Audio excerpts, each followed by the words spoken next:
তুমি বলতে পারো মা আমি কান্না ছাড়া আর কি করবো? কেন বৌমা? যে নারীর বাসর ঘরে চুরি হয়ে যায় সে নারী কান্না ছাড়া আর কি করবে বাবু? কি বলছো বৌমা? এই বাসর ঘরে চুরি হয়েছে? হ্যাঁ মাগো। এমন কি চুরি হয়েছে বৌমা যে তুমি এমন করে কান্না করছো?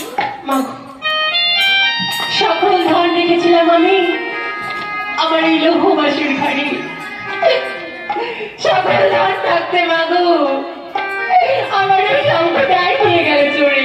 বৌমা সামান্য শঙ্খ চুরি হয়েছে বলে তুমি আজ এমন করে কাঁদছো কেন বৌমা? না না আর কিন্তু না বৌমা, তোমাকে আমরা আবার শঙ্খ কিনে দেবো।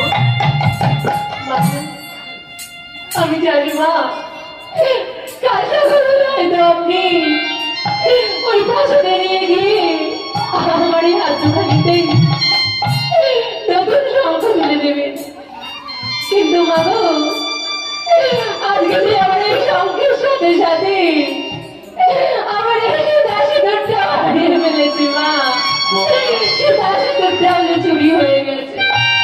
বৌমা আমরা সিঁদুরও কিনে দেবো, এর জন্য তুমি কেঁদো না বৌমা। মাগো তুমি ওই ভাষণের বাইরে থেকে কখনো আমার মনের কথা তুমি বুঝতে পারবে না, একবার তো ধরে এসে দেখো মাগো, তাহলে তুমি বুঝতে পারবে ওদের কত বড় সর্বনাশ হয়ে গেছে। বেশ বৌমা এই বাসরে চাল খুলে দাও, আমার পুত্র লক্ষ্মীধরকে দেখি আমি চলে যাবো বৌমা।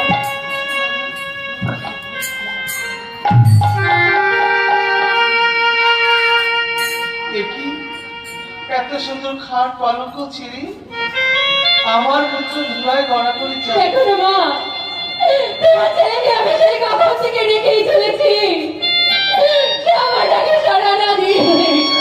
ওরে লক্ষ্মীধর তুই হলো আমার এইভাবে কেন ধুলাই গড়া করে খাস? দেখি বৌমা আমার পুত্র আমার সঙ্গে কথা বলছে না কেন? একবার ডাকো না মা। যে পুত্র আমাকে দেখা মাত্রই মা মা বলে চড়িয়ে ধরে, আর সেই পুত্র আমার উদ্ধার করে এই ধুলোয় শুয়ে আছে বৌমা। তুমি আমার সঙ্গে কথা বল।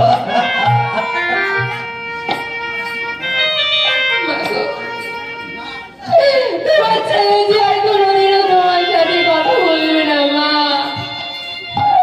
তোমার ছেলে যে আর তোমার সাথে কোনোদিনও কথা বলবে না, তাকে যে ওই মনে প্রাণ তাকে দংশন করেছে মা, দংশন করেছে। না না বাবা না, হতে পারে না, আমার পুত্র আমাকে ছেড়ে কখনো চলে যেতে পারে না।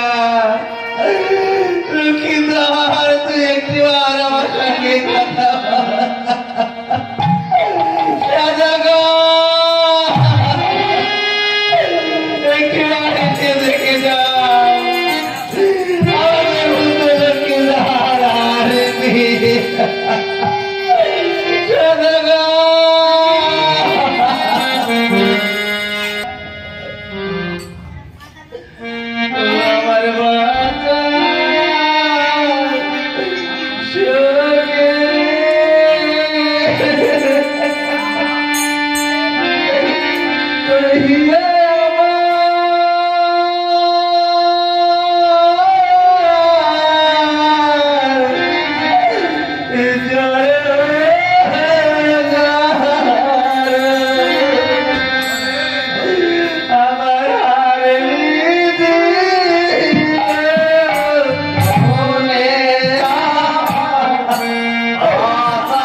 ছয়টি পুত্র ছেড়ে গেল মা।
জানো বৌমা, কত আশা করি আমার সন্তানকে পাঠিয়েছি বাসের ঘরে।